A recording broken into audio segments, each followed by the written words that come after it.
Once more, good morning, ladies and gentlemen, distinguished guests. On the second day of our conference, and it is the first official day of our conference, I would like to welcome once more all the people who have attended the workshops yesterday and those who have joined us today. Overall, we have received more than 450, almost 500 registrations for this conference, while last time we were only 300. So this strong interest in CCRCC 2019 clearly shows the significance of the European Rail Traffic Management System, ERTMS, for the future of railways, not only to provide interoperability on the European network, but also, as the motto of this year's conference says, as the engine for the digital future of railways worldwide. Now, I would like to welcome some special guests. First, I would like to welcome the ERTMS coordinator of the European Commission, Matthias Rütte,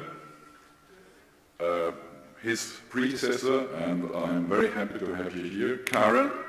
I also would like to welcome my predecessor, Marcel Lüppe, and I would like to take the opportunity here to welcome our guests from outside Europe. We have colleagues here from the United States, from Brazil, India, Japan, Korea, the Gulf Cooperation Council, Turkey, the Western Balkan countries, and we have delegates here from the Southern Mediterranean, including Israel, Egypt, Algeria, Morocco, Tunisia, Lebanon, Palestine, and Jordan. Thank you for joining our conference, and it is important to have the dialogue as railways are worldwide and railways worldwide are at crossroads. Among our international guests, I would like to express a specific and warm welcome to Karl Alexi, the Associate Administrator of the Federal Railroad Administration in the US. And we have also Mr. Narendra here, who is Executive Director of Indian Railways. And we also have Mr. Amorelli from ANTT, the Brazilian Rail Agency. As you can see from this list of guests, ERTMS is by far not only a European affair. It is a product that can celebrate international success, and unfortunately, the Commissioner also alluded to it yesterday, we still have more track kilometers of ERTMS implemented outside Europe than we have inside the European Union. But we all are working on improving this relationship. Now, I already mentioned that we are at important crossroads at this very moment, because rail is supposed to become the most important transport mode in order to support an environmentally friendly transport system in Europe. And in order to become that most important transport mode, rail needs to become the backbone of multimodal transport. And when rail will indeed be the backbone, we can contribute substantially to the reduction of greenhouse gases while delivering first-class transportation services to our citizens and to businesses alike. Yesterday, I pointed out that in the European Union we are at the dawn of a new era. And here the pun is intended, because the European Union Agency for Railways, ERA, in June this year has become a European authority. We have now the right to grant vehicle authorizations, safety certification, and ERTMS trackside approval for cross-border transport in Europe. As of today, we have already more than 2,000 vehicles that operate in Europe with an authorization from ERA. And we are very proud that in a short period of time, today it is exactly 4 months since the 16th of June, we have come to this high level of operation. Now, coming back to the substance of this conference. ERTMS is a solution to one of the most important issues of railways, the non-interoperability, because rail is the only transport mode that does not have global rules. Now, in Europe, with ERTMS, we have a standard, and that has been the achievement of the last couple of years, that is stable and is now at the disposal for an industrialization and an intensive rollout. Now we have another topic, the topic that will be discussed extensively during this conference is the game changers. We have braking curves, level 3, future mobile radio communication system, satellite positioning, ATO, but more in general, we could have a vision of the evolution of rail command and control system into smart mobility, digital rail, big data, innovative regulation, and so on, in order to secure the future of railways. The Achilles heel of the European railway system, and partially also of ERTMS, has always been the lack of interoperability and the lack of compatibility. Now, I mentioned before, ERA has got new powers. We are the system authority of ERTMS, but with our new powers, we are not only providing the specifications, we are also authorizing the vehicles, including the ERTMS Onboard, and we give a binding opinion on the ERTMS track side. And with this, we will of course make sure that all the products that we authorize comply fully with the specification. Non-compliant ERTMS component, be it for vehicle or track side, shall simply not get an authorization from ERA. Now, yesterday we already had an open and lively debate in the workshops. We had discussed many of the topics that I mentioned before, and today we will explore these topics in more depth, and we will also have first-hand testimony and return of experience from our colleagues in the sector. We will finally tomorrow conclude our conference with contributions more at the political and management level, because we need to confirm our common path to the future of ERTMS, a joint path to command and control for railways in the EU and around the world. We are proud that so many of you have found their way to ERA's hometown here in Valenciennes, and we do encourage you to make the most out of the sessions in our conference, but also please use the networking opportunities between and after the sessions, and especially during the evening cocktail tonight.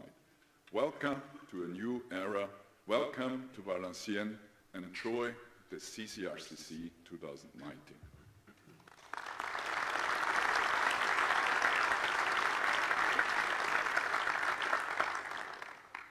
And now it is my pleasure to hand over to Michel from Liefferinge, the moderator of our first session this morning. Michel, the floor is yours. Thank you, Joseph. Ladies and gentlemen, dear colleagues, welcome to this first session. It's always a difficulty to warm up the room, but you had the opportunity yesterday to intensively work during the workshops, at least some of you, and I hope you have recovered from this, in fact, new style for the conference. And today we will try to include some takeaways from the workshops into the presentations. In fact, Joseph introduced the conference and speaking about the future, but first it's important to speak about the present. And this is the topic of the session 1 today. It's about deployment. Because for those who attended, for example, InnoTrans last year, we had a special dialogue forum about ERTMS, which was called ERTMS, the backbone of the digital railway. But what does it mean? It means that it's important to have as a basement ERTMS deployed, and that we can build on it before moving to the next stage. And this is why deployment is really something very important. And it's a pleasure to have Karel attending the conference, effectively, as Karel Vink, as coordinator of ERTMS, put a lot of effort to build a deployment plan. So today we will start the session 1 by having a status of the deployment. Yesterday, during workshop 1A and 1B, also we have tried to focus on the action we could take to speed up the deployment still, because this is something very important in our action plan. Of course, we can think about the future, but what can we do today, collectively, at sector level, to improve the deployment? And this is why the panelists today for session 1 will bring their return of experience. So we will have, in fact, 4 infrastructure managers mainly, that will explain, in fact, where they are in their deployment, what lessons learned, because as it was mentioned yesterday during the workshops, return of experience and exchange of experience is very important between us to take the benefit of those that have started deploying ERTMS early. And I would like to quote, for example, the Italian Railway, so RFI. Let's remember that Rome-Naples was put in operation in 2005, so it's already 14 years ago. So level 2 without backup. So I will not spend more time on the introduction, but I will give the floor immediately first to the colleagues from DG Move that will give the status of the deployment. They will speak about the action plan also. And I would like also the panelists today to, when possible, to introduce also some takeaways from the workshop 1 and B for those who attended the workshop. It's an additional burden on you, I know. Surprise. So thank you in advance. And first of all, I would like to give the floor to Jan Conlon, that will speak for DG Move first. He will be followed by Martin. The floor is yours, Jan.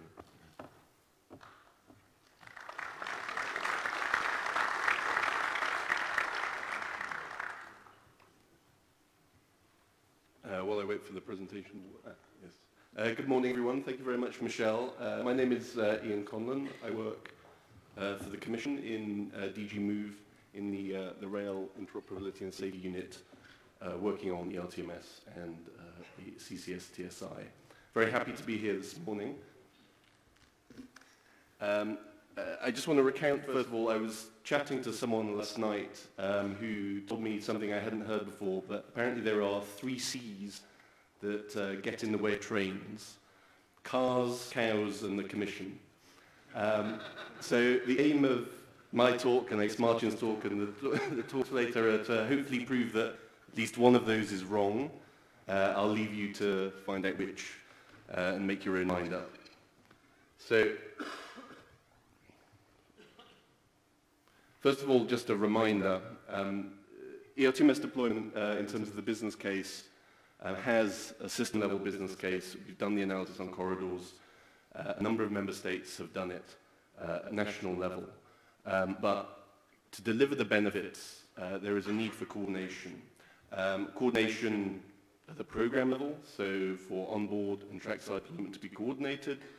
Coordination between member states to deliver meaningful networks across countries, but also coordination within the sector to deliver what is, in the end, an extremely complicated project. And that coordination within the sector is what I want to talk about briefly this morning.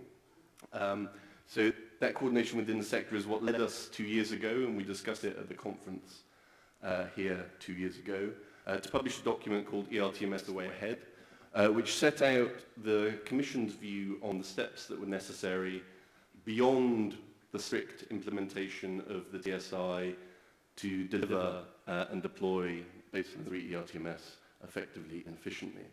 And this focused on 5 areas: delivering an interoperable and compliant infrastructure, the standardization of the onboard units, efficient testing and validation, the maintenance of ERTMS in a reliable and consistent manner, and the adequate funding and financing of ERTMS. So we have used this document within the Commission and also within the ERTMS platform group, which is the Commission, ERA, Liefferinge, and associated sectoral bodies, to essentially guide and coordinate a number of actions. And I wanted to summarize today where we are in this implementation. And as Michel says, it's directly related to trying to essentially move deployment along in the most efficient manner. So first of all, on interoperable and compliant infrastructure, I won't talk about deployment too much. Martin will cover that. Just to note that we have just over now 5,700 kilometers of line in operation on trackside. But beyond that, obviously, Joseph mentioned that ERA now has a role in trackside approval. That will be extremely important in ensuring that we're delivering a compliant network. But also, I mean, there was discussion 2 years ago about the compliance of Baseline 3 onboard units with Baseline 2 infrastructure. I mean, this was the concept. There was a hope that it would indeed be the case that such compliance was achieved. We now, thanks to the work of the infrastructure managers doing the backwards compatibility analysis and analysis beyond that, have a good assurance that indeed the existing Baseline 2 networks are compliant at the general level. There's a couple of project implementation issues, but at a general level with Baseline 3 onboard units. So that is extremely good news in delivering a compliant network. Oh, so we don't have the... I was hoping to show a map, but unfortunately the presentation doesn't have it. But I wanted to show a map of essentially the spine of the Rhine-Alpine and the North Sea Mediterranean corridors and the deployment of ERTMS by 2023. And what that shows is, by 2023, we are essentially within touching distance of having a really coherent network between Rotterdam and Milan, not just of deployment along corridors, but, as I say, a coherent network where essentially it's a meaningful ERTMS deployment across member states, across an extremely commercially significant route. We are in touching distance within that. When that comes into play, I think we'll have just a hugely different perception of ERTMS deployment within Europe. So we're really looking forward to the day where we can actually have this coherent network delivered. Next on the onboard units. So first of all, as has been mentioned already, there's been huge work by the agency to reduce the number of national technical rules, made first redundant by the fourth railway package and the TSIs, but beyond that, and in a sense the more difficult exercise, to review with member states the existing national rules which are impacting interoperability. This is a continuing piece of work. It's hugely important. It's a heavy workload, but it is really important in addressing some of the issues which in fact we'll hear in the next session, and if you were in workshop 2 yesterday, in terms of delivering onboard deployments across member states. Obviously, the role of the agency in vehicle authorization pushes us in this direction. And one important point I wanted to mention is that there are obligations on member states and infrastructure managers within the technical standard for interoperability in 2 ways. First is for there not to be functional improvements of the Class B system. Second is a requirement for an open market for the specific transmission modules, the interface between the Class B system and the ERTMS. This is important both to ensure interoperability, but also from an onboard perspective, that when, especially for international operators, they're moving across countries, that they are able to interface easily with the Class B, and that there aren't constant iterations of the Class B system that need to be dealt with on top of installing ERTMS. This is a very important point. It is something that we are pushing now with member states. We've written to member states to ask for the status on that. We will continue to push in the next committee that we have with member states in November, and beyond that. We see this as a very important aspect of ensuring interoperability of the network. Looking forward, and we'll address this in other parts of the conference, we see it as very important that there needs to be more standardization of interfaces, a much more standardized overall onboard architecture to enable an easier introduction of game changers and just the general adaptability of the ERTMS onboard as a whole. Efficient testing and validation. So here there was, in the revision of the TSI at the beginning of the year, the introduction of two concepts, the ETCS system compatibility, radio system compatibility, which I think for the first time will give a comprehensive view of the checks and tests needed on individual pieces of infrastructure to enable the beginnings of transparency in terms of what is needed, also in terms of the systematization of the production of onboard units and testing of those. So this is just being implemented as of now. It's an important step, and we look forward to see how it's actually being implemented and impacts the system in the future. And again here, just the role of ERA and vehicle authorization will be of growing importance in ensuring more efficiency of the overall testing and validation process. The penultimate point is the maintenance of ERTMS in a reliable and consistent manner. This, I think, is one of the most challenging aspects of the system, and especially as we move to digitalization, it just isn't the case that we have a static system on board that cannot be touched for 30 years. It needs to be a system that is adaptable and flexible to change. And we introduced the first steps of that in the last TSI revision early in January, where there was kind of a refinement, improvement of the basic design characteristics to enable certain interventions, so for example software upgrades, not to automatically trigger the requirement for an authorization. So these are the first steps to enabling a more adaptable system. I mean, we hear often that contracts don't have maintenance clauses, etc., because there's uncertainty about whether authorizations are needed. This step here should allow that, at least in the beginning, to be addressed, and we will continue to push this issue also.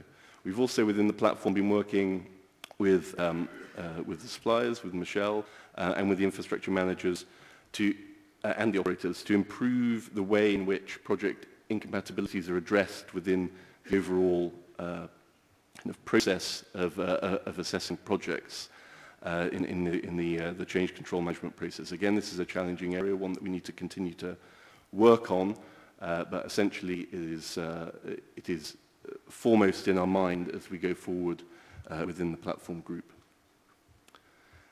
I'll touch very briefly on funding and financing because I actually talk about this in the third session this afternoon. Just to say here that we have been very committed at European level in this 14 to 20 period, over €1 billion for ERTMS. We will continue to be committed, and I'll give more details in the presentation later. And then just in terms of the next steps. So we have now, I think, a good functioning body in the ERTMS platform, which is a constructive way of the Commission, the agency, and the sector liaising on these delivery and compatibility issues. So we've now also been addressing issues beyond the ones initially identified. So we're working on plans to accommodate the need for retrofitting in the future, and we've been working intensely on the CCS system architecture and framework, which you'll hear more about tomorrow. With that, I hand over to Martin to talk about ERTMS deployment in round. Thank you very much.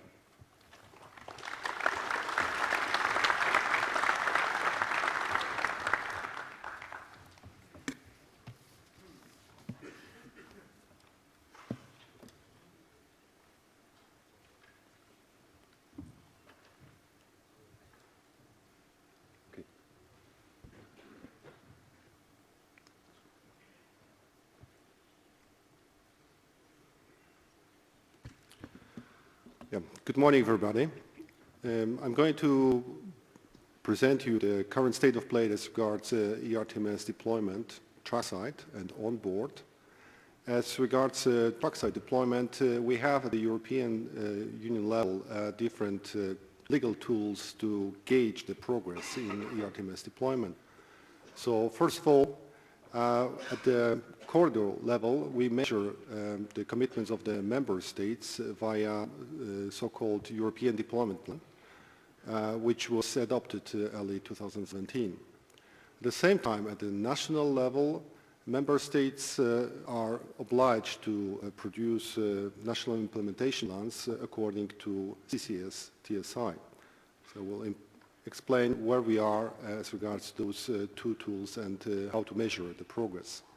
So with respect to core network corridors, we have now 5,733 kilometers deployed and in operation in Europe.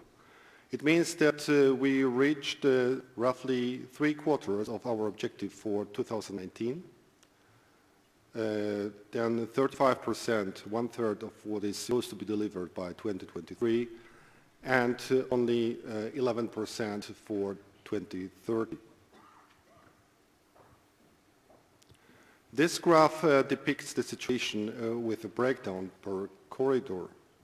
So you can see that the front runner is clearly Rhine-Alpine corridor, and both as regards the truss deployment as well as GSMR deployment. But other corridors are keeping the pace, and this is especially the case of Baltic-Adriatic corridor, but also to some extent Orient-East-Med corridor.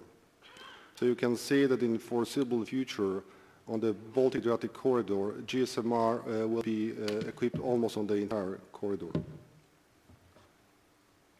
This slide presents the current state of play as regards deployment track site in Europe.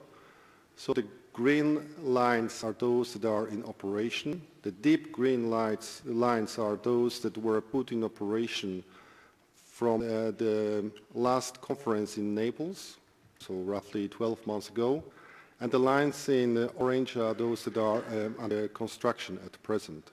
So you can see that most of the lines that are put in operation are in Central Europe, but those that are under construction, at least on the core network, are in Eastern Europe and Southeastern Europe, and to some extent also in Spain. This table represents the compliance with EDP per year. So as you can see, with respect to 2017 commitments, we reached already 87% of what was supposed to be delivered. In 2018, 44%, and 2019, 0%. So nothing that was supposed to be delivered in 2019 has not been delivered yet. I will go into details in the following slides. With respect to 2017 commitments, there are some pending lines in Germany, and it will be really delayed. In Slovenia, the line was put in operation, and afterwards the ERTMS was switched off because additional works were foreseen on the line, and it will be put in operation again, possibly next year. And there is also one line in Bulgaria where the Bulgarian authorities promised to put in operation possibly in this week. So we will probably clean up 2017 to a large extent, and we'll reach roughly 95%. The picture as regards 2018 is more complex. So we have delays in Hungary, in Italy, in Poland, in Romania. There is for the timing, hope that some 350 kilometers will be put in operation in Poland this year. The rest will be delayed. There are also some lines that are already in operation in Spain, 820 kilometers, roughly speaking, with level 1, and they are to be upgraded, or they are already upgraded and should be operational with level 2, possibly still this year. The European deployment plan was a bit meager in 2019 because it was foreseen to put in operation only one line. That's why we have zero progress for the time being, and it seems, according to our best information, that this line will be delayed. We have also some nice surprises because some lines were put in operation earlier than it was foreseen in EDP. It's especially the case of one line in Spain. It's Antequera-Granada with 120 kilometers. The following slide presents the breakdown per line, the current state of play. Those lines that are in light orange are those to be delivered, still within the coverage of the current EDP, meaning by 2023. So you can see that the vast majority of them will be still delivered within the lifespan of this EDP. And some lines, unfortunately, will be delayed. It is especially the case of the Romanian lines. With respect to the national implementation plans, we have finally all NIPs submitted by the member states. This is a good news, and in most of the cases, consistency between the national implementation plan and the European deployment plan is relatively high. In some cases there are some delays, but in some cases there are also advancements. What is also very important is several member states have flagged in the national implementation plans that they would like to decommission Class B system at a certain stage. And there are also some information, for example, from Germany that is also the objective now with the change of approach. So we can expect that in the foreseeable future we'll have a block of countries in Europe from Scandinavia to Italy where you can operate with ERTMS only. So this is a very good news. Some conclusions from the deployment until now. So we have further delays both in 2018 and 2019. However, most of those delays do not exceed 2 to 3 years.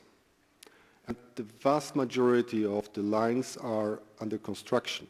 So it does not mean that they are delayed, that nothing is happening, but most of the cases they are under construction. And in some cases lines are already finalized as regards the works, but the paperwork are still ongoing, so that's why they are not in operation yet. As regards member states, we can see that some member states have very ambitious deployment plans, and some of them would like even to switch off a Class B system in the coming years. But the issue is that not always the rolling stock is ready yet, especially in the neighboring countries. And some member states are a bit delayed in the deployment track side, which of course affects the willingness of the operators to retrofit, because there is no business case for them. And we are more and more aware of the fact that equipping just a corridor-to-corridor is not enough. So we have to go beyond this, and possibly also network-wide. The following slides present our knowledge as regards retrofitting and renewal of the fleet. Special thanks to UNISIG for providing us with those informations. So we can tell you that the vast majority of the rolling stock with OBUs in the world has been contracted in Europe, so roughly 70%. And we have already more or less 14,000 of OBUs contracted. Out of those, 4,000 already completed, and mostly also in operation, and 10,000 are in the pipeline, meaning that they should be delivered till 2028. As you can see, as regards those 14,000, the biggest, the country with the biggest number of OBUs contracted is Germany, United Kingdom, and Switzerland. And as regards those OBUs that are already finalized, the biggest number is registered in Switzerland, Belgium, and Austria. The following two slides will provide you with more details. This is not an exact science, because sometimes the figures do not match to the journal sum up, because we don't have the details, but it gives you already a flavor of what's going on and which countries are advancing and to what extent. So with respect to the finalized, completed OBUs, the biggest number is registered in Germany, Spain and Netherlands, the new ones, and retrofitting are in Switzerland, Austria and Italy. And with respect to those that are in the pipeline, the new projects are mostly in Germany and retrofit projects in the UK. So you can see that they are different patterns, different member states. It of course depends on the strategy, truck side, but also the state of play of the fleet and what is the age of the fleet and what is the general approach of different member states. Thank you. So I'm on time. Should I also summarize some of the sessions now, or we'll do it later? Okay. So I was, yes, very quickly. So I was also requested to provide you with some insights of the discussions yesterday in the two sessions I attended. There was the sessions on deployment and funding, and I was requested to focus on the funding and financing part. We can summarize in the following way. The situation in different member states is different, of course. Some of the stakeholders indicated that certain member states can afford the deployment, both truck side and onboard, but other member states are completely dependent on EU subsidies, and without them it's not possible to progress. And in some cases it goes up to 85% of EU assistance. Some of the colleagues indicated that, for example, EU support might be useful for R&D, but as regards the retrofitting of the fleet, there is a need of a joint venture or a public-private partnership between the state, the infrastructure managers, and railway undertakings, and in such a way it's also easier to progress and also to gauge the needs for retrofitting. In other member states,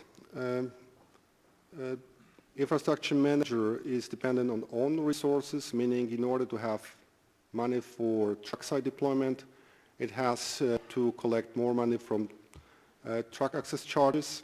So there are two ways, either to increase capacity if there is a need for more capacity, and in such a way it's easier also to collect more revenues from railway undertakings, but there is also a possibility to apply differentiated truck access charges and have, for example, a bonus in malus, depending whether a railway undertaking is operating with trains equipped with ERTMS or not. Several stakeholders also raised the issue of the cost.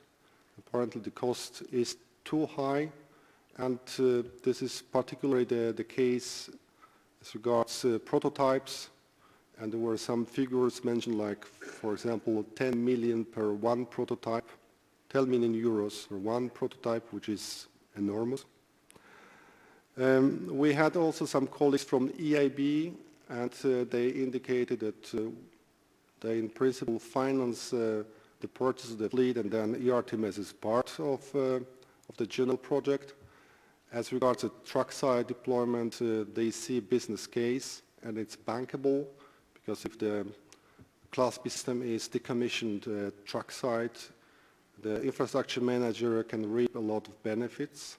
But there was a major question mark whether there is any business case for the operators to retrofit their fleet.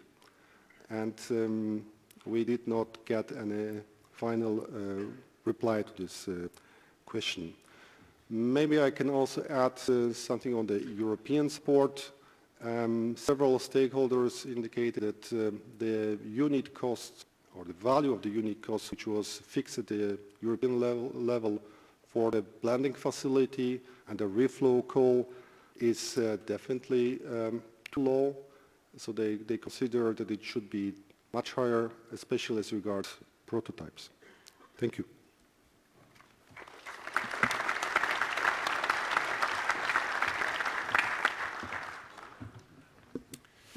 Thank you, Jan and Martin, for this comprehensive status of the deployment and also for some feedback from workshops one. In fact, as you have seen, we had some interesting discussions also on funding. I think there are also some points that are important that were in fact discussed yesterday and were highlighted by Jan and Martin. For example, decommissioning of Class B, it comes always on the table. We spoke about the cost of prototypes, but in fact what was mentioned by everybody was the variety of rolling stock today, and it's a burden because it's not easy for retrofitting, where in fact let's say also the information to install properly ERTMS on board, it's not always there, and so it's something that remains a bit difficult. And also this synchronization between trackside deployment and onboard deployment. It's the glass half full, half empty. So in fact, people are looking for synchronization of the deployment, and also saying, okay, we should deploy a train-borne even if the trackside is not yet there, because this maybe will push the trackside deployment and vice versa. Okay, so now we will start by getting the return of experience of some important projects, and we'll start by the situation in Denmark. You know that in Denmark they are moving to ERTMS nationally. So we have today 3 speakers, but they will manage the timing.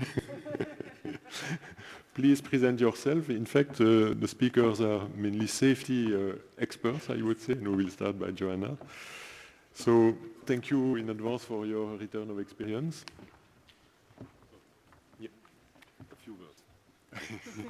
So we're coming back to the situation in Valenciennes. There are still a lot of seats in the front rows. Don't be shy, go there. There's no need to sit at the stairs. Thank you.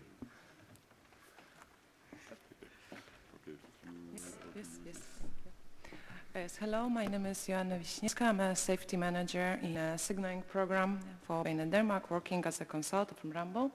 You have 3 of us here today. Peter from safety manager from the track side, and Johannes from the RU, because we believe it's very important to present our experience from actually 3 perspectives. There was, of course, we have an RU from the track side and the onboard that gives you an entire picture, and looking at everyone who's participating today, we found that it might be some interesting for each one of you. What we will start, which is I think is very interesting, and we understood yesterday, it's important to highlight our experience from 1 year of deployment of full baseline free without Class B system. And yeah, Johannes? Then I will start presenting the first picture, which were the target of all of our work, driving with an ERTMS level 2 baseline 3 equipped train on a fitted line, and this is actually for a year ago we started this operation. So yeah, switch. So before implementation, I will start to, you can see the top of it's the deployment line that we have in Denmark. Yeah. Yeah. You can see at the top of the screen here, you can see the early deployment line here in Denmark. The project was launched in 2012, and we had the official rollout in week 42 or 43 last year. So we have actually driving in ERTMS level 2 for a year now. The consequences that were made after the implementation were that no other railway undertakers could operate on the ERTMS equipped line. Only the trains that we have in our small railway company were fitted with the baseline 3 system. So yeah, switch. We were preparing the company for the ERTMS level 2. We should obtain a new certification, NSA approval in Denmark's new safety certificate. And we had to obtain or update our SLS. We have to detect all the interfaces between the legislation, the infrastructure, the rules, the training and maintenance, just to say some of them. We had to make around 30 changes in our SLS system, so quite a big change. All this were made in a trusted cooperation with the NSA, so I can say to all the railway undertakers that are going to start with operating in ETCS take a early discussion with the NSA to secure the process regarding the obtaining the safety certificate. Also, the rolling stock we now have 21. We now have 21 train sets fitted with ETCS level 2, baseline 3. We had 8 zeros from Siemens that were fitted from the signaling program, and we have 13 new links from Alstom that we have to obtain the APIs ourselves.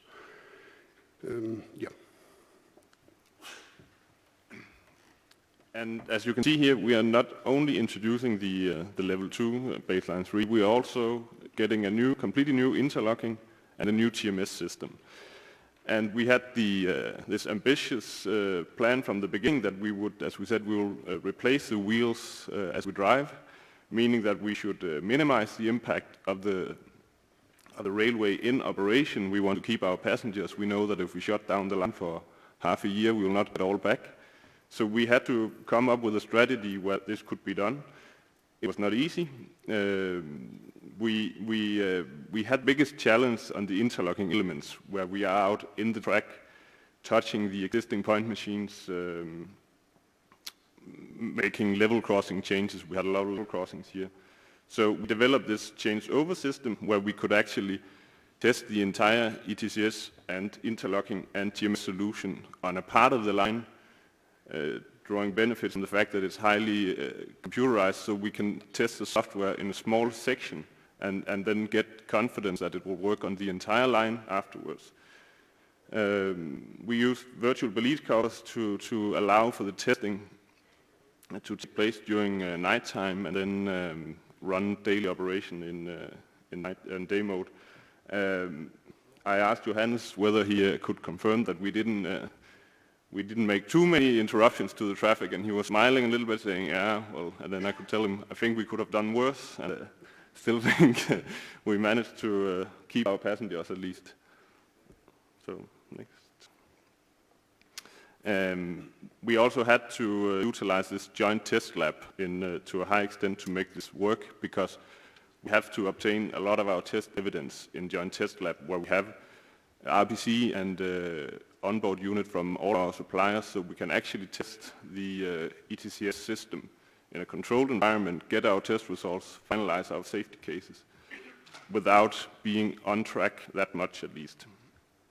And then for the interlocking elements, as I said, we have in the field, we did a lot of SID testing where we integrate, we show that it will work when we turn it on. And this could be done in parallel with operation, and we got our evidence we needed to actually make this very short commissioning period afterwards. We'll come back to that later, I think. So as you were working on their aspects and trackside on the joint test lab and everything, we were working on our onboard units and on the rolling stock. What we did at the beginning was that we had a first, like we can say, test train, where we can call it our guinea pig, where we tested our process, our system, how we want to get it approved for testing, commissioning, interoperability test, now so-called ESC test. So first for the level 0 NDC, and then we kind of use the typical approach, meaning delta, what is missing. So what was new and what we needed to figure out, and we were one of the first ones, if not even the first one, it was actually as well came at the same time, was the aspect of ESC. So aspect of ESC test report and aspect of test ESC statement. That was something new to us. We did it in a very, very close collaboration with the NSA, and we ended up with the success aspect in this one. What was very important for us before we deployed in level 2 was, as well as mentioned by Johannes, and it was the same as well for the track side, was really have a, not even collaboration, but a constant dialogue with the NSA, talking where are the uphills, what did we solve. So by this you created really trust and confidence in what we are doing. Because of course we take the trains out for the auto test, for commissioning, for interoperability tests, and for the RUs was mostly principle, what are you doing with our trains? So it was very important to build as well, like, okay, complete transparency, complete trust. Please be present during our test. Please be witness, see what we're doing here during the installation. Come to the workshop, come to depot. We are at their depot. So it was very important to have this constant dialogue, because we're talking about existing fleet.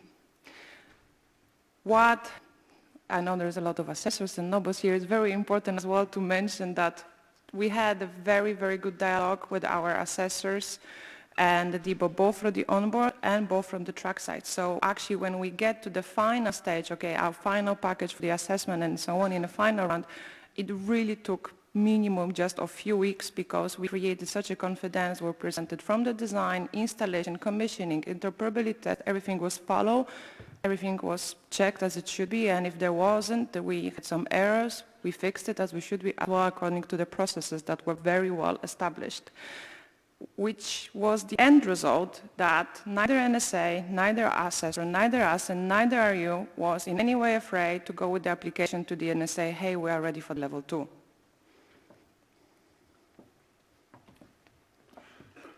During the implementation, we have the line closed for 2 weeks, and in the period that the line closed, we trained all our drivers, the rest of our drivers in our company. And the consequences after we were finished with the implementation of the 100% of our production were affected of the change to ERTMS. So we are really affected of it if the system wasn't working well. Next. Well, yeah, it was just to come back to how we did the commissioning from a tracker point of view here. We had this site acceptance test where we got the final evidence from our supplier showing that the system will operate as intended. Then we had, from a signaling program point of view, we had to conduct these trial ones where we concluded that we were ready, the entire organization, both on rolling stock, on RU infrastructure, everyone was ready. We knew that it would work when we invited the passengers on board. And then we had the commissioning period where we, as Johanna said, we shut down the line, and there we had a very intense installation period to install the remaining trackside elements and test them. This requires the line to be shut down due to the amount of equipment that needs to be replaced. We managed, and we met the deadline. I think is the short explanation of what happened. After the implementation, the press actually said, finally good news from the trains, and we have increased punctuality. But is that right also? Try to take the next. Here you see a slide from week 43 last year to May this year. So as you can see above the yellow line at the top, we have a lot of days, a large period where we actually are among 100% of punctuality.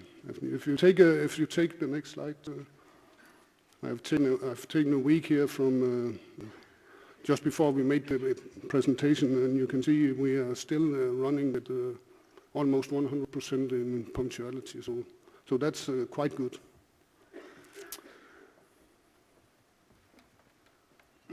Yeah, our challenge with the infrastructure they of course maintain, we are going to come to lines with more heavy traffic than what we are experiencing now.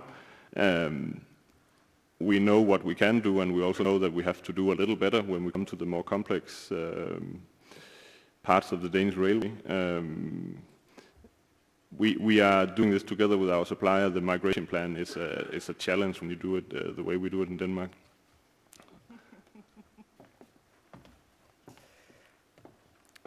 So, okay, we got the level 2, and of course we're finding issues, we're finding errors, we're finding bugs. Our users have issues, our users have wishes to be implemented, so we're coming with a new configuration on changes. So that's as well in itself, you can say, a story, how to implement those changes according to the vehicle authorization from 2018, according to the new, following the 4th railway package, creating new processes. Again, something new, again, we need to create something from the scratch. and make sure everyone is on board, everyone understands. So that's in itself, it's a challenge. We already had a few configuration changes that we handled accordingly, and following as well, where we had the trains type approved. It's in itself, I think because it was the first few times, it took longer than anticipated. So we got, everyone is getting like experience, okay, this is the flow, let's run. And the next one is, of course, if you look at the fitment of the signaling program, we fitted now 75 trains, next year 100. So, of course, we are talking about the one-stop shop as well. That as well needs to be taken into consideration. That's something as well we need to have in place because it cannot have impact on our planning. Well, we will update to the new maintenance release we're going to start from 2023-2024. What does it mean for us? What does it mean for the authorizations? What does it mean for the RUs? What is the impact of it? That in itself is another subject that we are starting already now, discussions and dialogues with our supplier, with our men, working very closely, because in order to have that in place, in order to make sure that we and the RUs and the supplier, everyone is in place, it super requires very good collaboration, detailed collaboration. And now, the next one, well, we had now, first rollout, we're going to have this year a second rollout, the beginning of the next year, another line. So we're talking about two types of lines, two types of suppliers. So we need to ensure compatibility with our trains, with two types of lines. Not done yet. We believe we are good. Let's see when we're going to be ranked, what will be the findings. And then my last slide is sharing knowledge as a first mover. We actually use a lot of time transforming our knowledge to other rail companies in Denmark. We are not building fence around our knowledge because we don't think it's our system. It's a European system that everyone should learn of. So we are the first, and we can. And I think it's important that all other rail companies will start at least the same place where we are, so they don't make the same mistakes. So I think it's important to share knowledge and best practice across railways, not only in Denmark, but in the whole of Europe. Since we have a European system, I think it's important that we learn about each other's difficulties. It's not as much as we have a well-functioning system, but when we are driving in non-supervised mode, I think retraining of our driver will be an issue in the coming years. Yes. Thank you.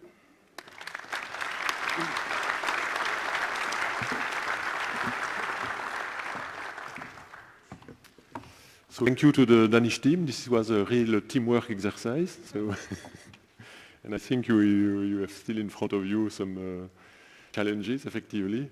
But and I think this triggered also some questions. But again, you have addressed some questions that were raised yesterday during workshop 1.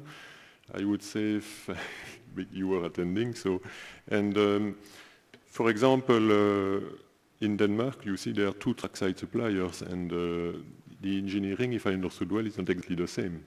So this triggers, in fact, a more compatibility test for the onboard. So yesterday, this problem was addressed because shall we not reduce the variety of trackside engineering, because this would have an impact on less testing, less cost, less time. So this is an open question we will debate probably within the groups.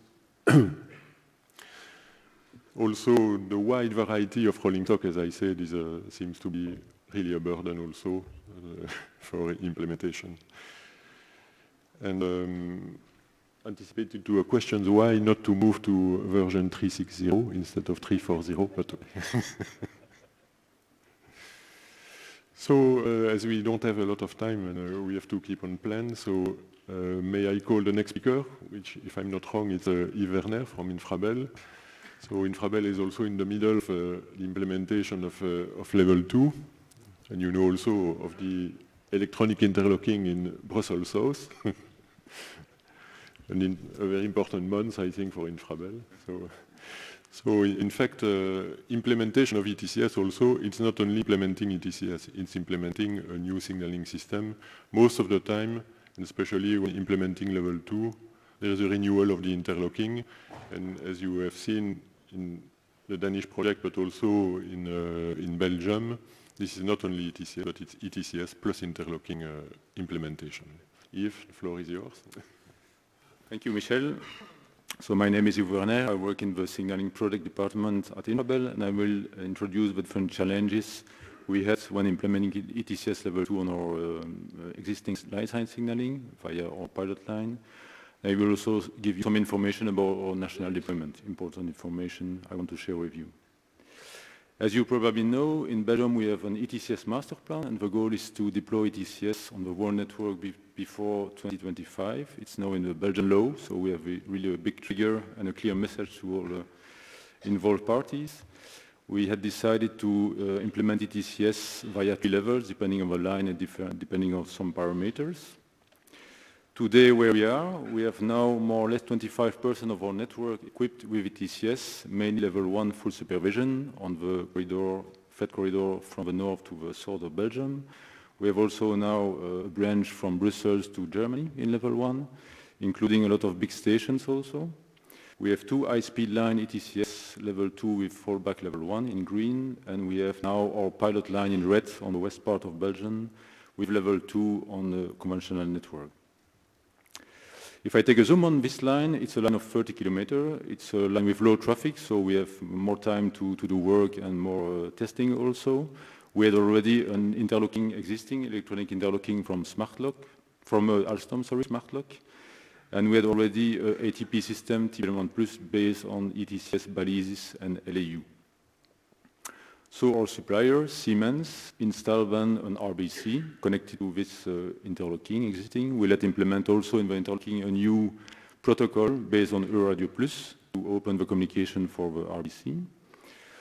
They install also fixed balise group on the existing trackside for odometry reasons, and they also added some information in our existing switchable balise for ETCS 2. The GSMR network was already existing and was upgraded for level 2 too. So architecture is quite simple when we have already an interlocking existing. The main benefits we get, it took more or less 3 years between the signing of a contract and the commissioning of a line in June 2018. ETCS 2 is quite stable. We have really no failure since then on the system. We have also discovered some degraded mode and some improvement to do before a full deployment, but it's not critical for the first rollout project. We have 4 trainer days, and it will increase next year. And we have a very good feedback from the drivers, like we have also on ETCS level 1 lines. So generally, they are happy with ETCS.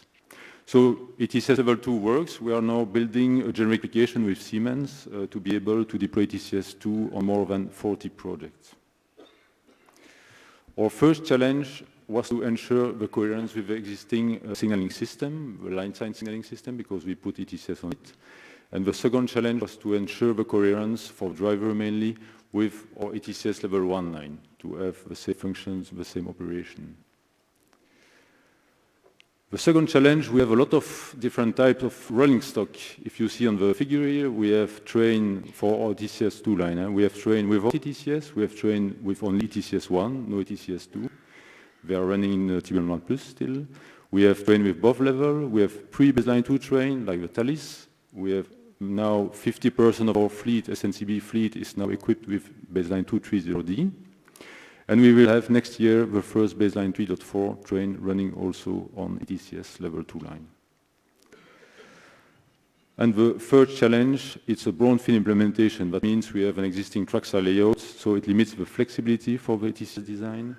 And we have also some compatibility issue with between existing signaling element and ETCS implementation. For our lesson ETCS 2, a full turnkey approach is not really possible because our supplier needed really a lot of support of us, and oppositely we need also a lot of information about the RBC to understand how it works and to do the design together. We had an unexpected update of the RBC software, so it took 1 year to have this new release, so it explains also a little bit the delay of this line. We see also that the certification ISA and NOBO is making ETCS hard and also expensive. It's not easy. And we also a lot of discussion at the beginning with the safety requirements. We were not aligned between our safety team at the supplier, assessor, and so on. And it took a lot of time to find an alignment with all people. So generally, ETCS level 2 is not yet at its full potential in Belgium because we have still Class B, we have still existing line side signaling. But after 2025, we plan to remove the signals, to migrate to ETCS level 3 and to remove Class B when all rolling stock will be migrated to ETCS. And then some words about the national deployment. It's more than the sum of a rollout project. If you see the iceberg, you see only the rollouts in service, but you need a lot of enablers, and it's really important. And I give you some example on the slide. We have, for instance, a lot of procurements to manage for ETCS, for interlocking, for exterior works, for tools. We have to develop or to update a lot of interfaces. We have to upgrade our interlocking or to add new interlockings. We have to manage different generic baselines, different pilot lines. Our GSMR has to be extended and certified. We have to adapt our national rules. It takes also a lot of time. We develop some tools, specific measurement tools, to be able to take measurement ourselves, the trackside measurement. It's also very important for the design of ETCS. We develop also some years ago a test train to ease the test on site, etc. So very important to not forget these elements. Second important aspect, like the Denmark said, is the stakeholder challenge. So ETCS has a big impact on each level of your company. You can see the core team, the Infrabel company, and the external stakeholders. External stakeholders, you have National Safety Authority, you have OISA NOBO, railway undertakings, ERA, government, and so on. And for instance, we have monthly meeting with railway undertakings, with NSA, with ISA NOBO to align our planning, to discuss about technical issues, to discuss about organization and so on. And it's really essential to have a good communication and regular communication with all these stakeholders.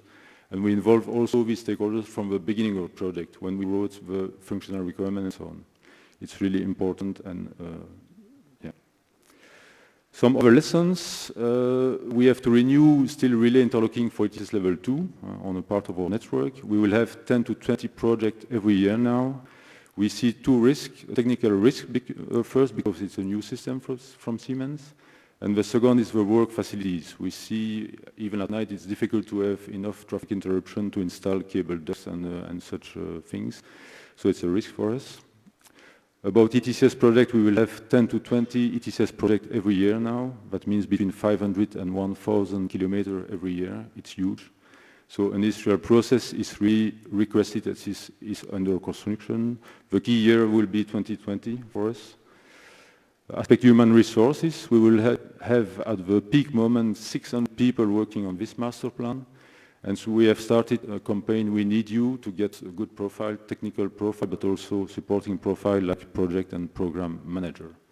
So it's also a risk for us to have enough people to do our master plan.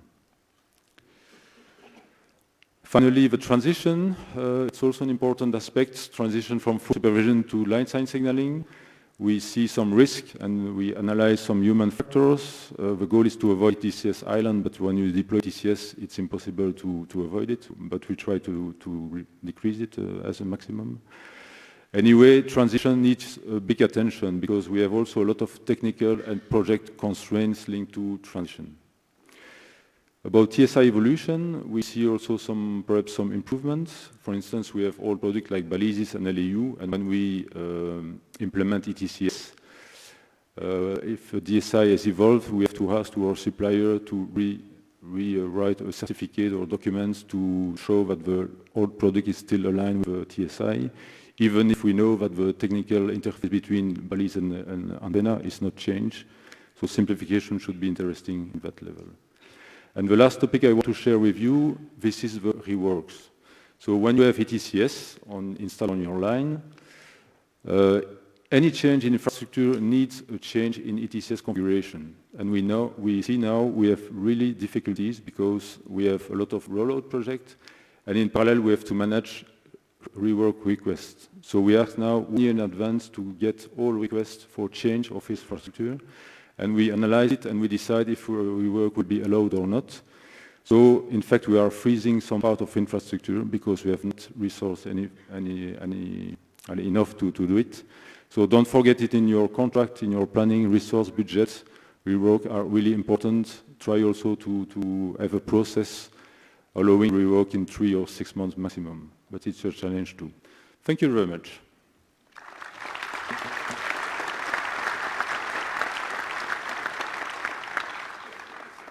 Perhaps I can explain the work group. Okay. I was in the work group about human resources, and the conclusion of this work group, it's really difficult to find ERTMS experts on the market today. It's a difficulty in a lot of countries, and when we speak about ERTMS expert, we speak about ETCS expert, interlocking, safety, and also supporting profiles. It concerns also the railway undertakings, infrastructure manager and supplier, Isanobo. We see also there are more and more projects in play in Europe, so we cannot take experts from abroad. It's also a problem.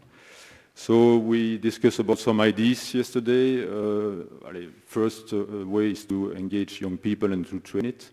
So for training, we think at e-learning. It could be organized at the European level. We have also internal training. We have also the ERTMS user group on training ETCS, which is organized every year. Try also to get attractive conditions for this guy, because we see now in the company, young people after 2-3 years, if they are annoying, they will leave. So we have also to keep it in mind. Why not a European pool with experts? It's also an idea. Create a railway institute, like in Arabia Saudi. They have a railway institute and they have 300 students every year. Perhaps more railway in the high school and university. And also an intensive HR management to find good people via social network, events and so on. It was the conclusion of yesterday. Thank you.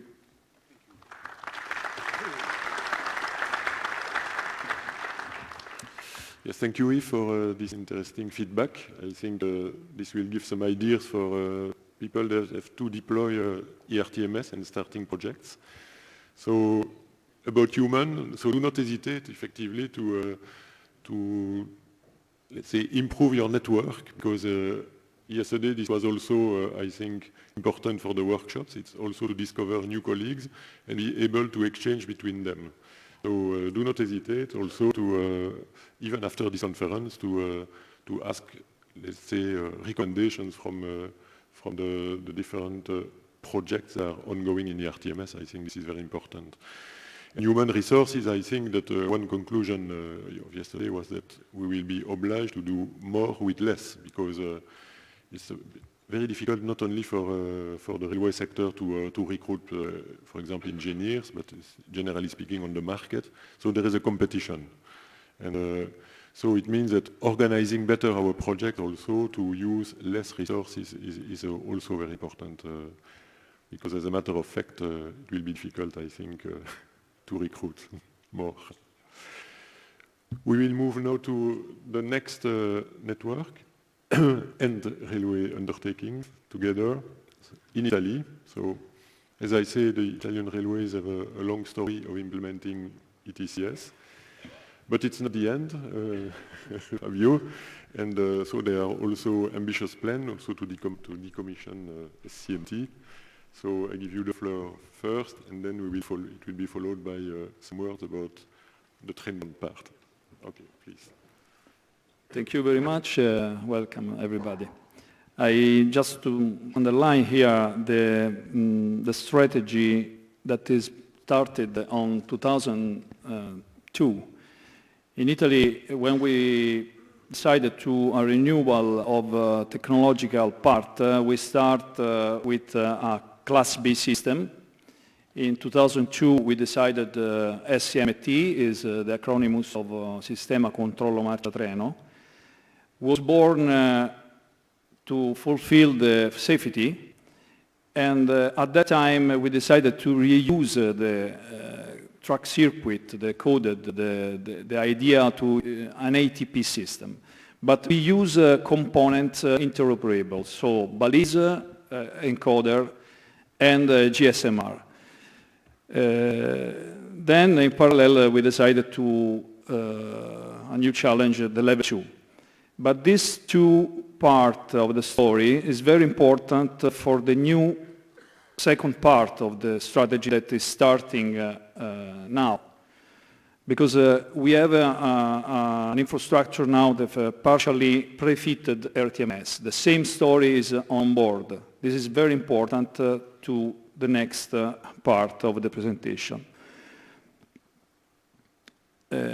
For ERTMS, as we know, we have adopted level 2 without fallbacks from the beginning of high-speed lines. So now we have the core business of the company, FS, is on level 2 without any fallback. We have a competition with ETCS. And the new high-speed lines oncoming continues to use level 2. We are involved in a breakthrough program, so the deployment of ERTMS is started also in conventional lines, overlapping the system to the national system. So we have many projects now ongoing, and we have also the idea to investigate the high-density project in the big nodes. We are now in realization of ERTMS overlapping, but with the aim to increase the capacity in urban nodes, and also the regional lines with satellite application and regional application. A special mention is to the IOP test. With the fourth package, we have a new railway coming, a new system on board that we want to enter in the market. And we have a big job to the compatibility of trackside and train board. This is the situation.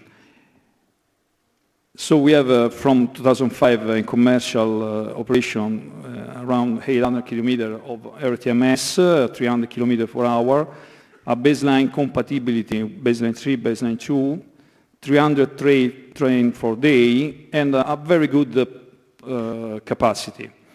And we have also this kind of idea to introduce ATO, to introduce level 3 high-density project, satellite positioning. We have a line where we want to put in service, like game changer, the system, a next generation of communication. The new proposal is accelerated ERTMS because the idea of a network with some of the lines with the commissioned system and other without commissioning is not useful. So we have a program that starting from 2022, the new lines in conventional lines, even also the high-speed lines, will born without a double system, only one system. This is the idea, and the acceleration is permitted that by the saving of money and also the time doing a line without an overlapping. This idea was described last October in Naples for the first time. Now it became reality because the minister accepted. We have money to it. The reason is the advantage of ERTMS is clear: safety, capacity, reliability, reduced maintenance costs, and also this last is, for me, the most important. We reduce time and the cost of digital interlocking, because digital interlocking is one of the bottlenecks of introducing ERTMS. So we found a way of simplify the interlocking, digital interlocking, or ERTMS, level 2 or level 3, is blocked. So from them there is many initiatives or RCA or links to simplify this story, and this is the way eliminating light signal to increase the speed up the system. The criticality, without decommissioning, we have a problem, because we have a problem to different protection, safety of the system. We have increase of CAPEX and OPEX, decrease reliability, reduce performance. We have many problems, for example, in digitalization. Imagine that a same layout of different precision of the measurement, because ERTMS needs a centimeter, Class B system meter. So we have a very complicated way to put in service, but also in operation, dual system on trackside. So the idea is to simplify trackside. Obviously, we have some weight on the board. Okay. And to overcome this, we have a cost-benefit analysis. We have 3 scenarios. The main scenario is the normal scenario, 2030, 2050, the core network, or the 10T network. The second one is hold the network. The third scenario is, okay, hold the network, but we will start to decommissioning the system by 2022. The financial and results say that the third scenario is the most cost benefit. And so we need an authorization for decommissioning the system by our member states. We need reuse the program still ongoing of upgrading the digital transformation that is already started in Italy and adapted to ERTMS program. Definition of deployment plan of the rolling stock to upgrade what is done 10 years ago with SMT to ERTMS. An appropriate production capacity, internally, externally, to do it 100 interlocking, electronic interlocking, ERTMS oriented, and 1,000 kilometers per year of ERTMS. And a definition of subsidy for revenue undertaking that is now coming on the next balance law in Italy to give some money for the upgrading of the train. So we have some CAPEX and OPEX point, and we define a financial comparison between the 3 scenarios. I don't want to say the detail, but what is important that the infra manager is there is a state funding. The onboard we have to find state funding at maximum as possible. We are looking for 85%. We are asking for European Commission if it is possible because we demonstrate that the saving on trackside it's much more than the investment on board. So this is important for the financial balance of the state. Now 3 cases. We have 3 lines. We have a lines with Firenze-Roma where we're decommissioning the system and we put ERTMS. We have another line, is Milano-Chiasso, where we renewal Class B in parallel with ERTMS. We have a breakthrough program where we put ERTMS on the old Class B system.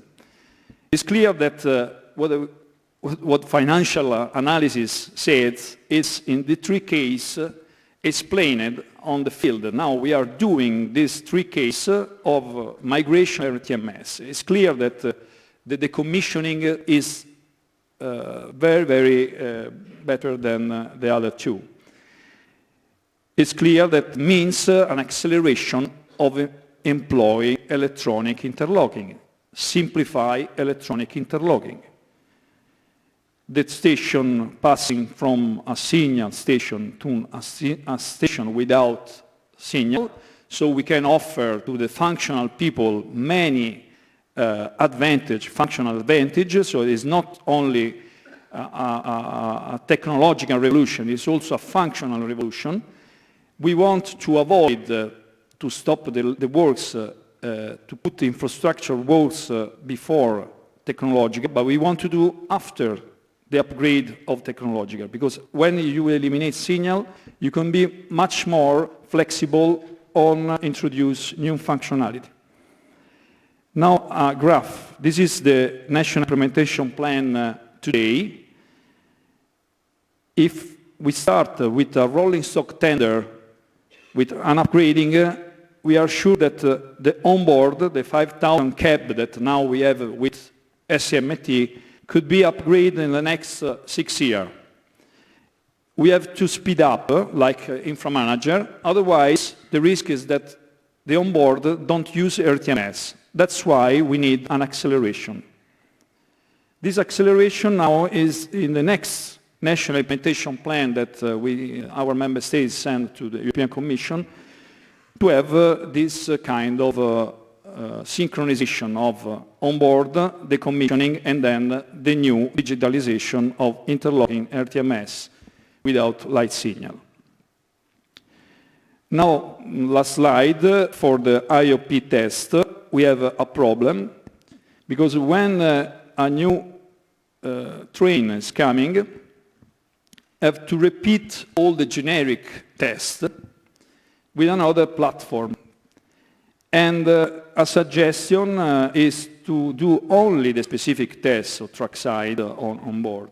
And so a proposal for a future memorandum of understanding or something is that UNISIG platform of RBC and EVC can provide a test acceptance of a generic platform cross-test without repeat several times in each project the same test, because we can have Bombardier, Obu, and RBC Alstom that's already done a IOP test in some other part of Europe, and the generic tests could be not repeated.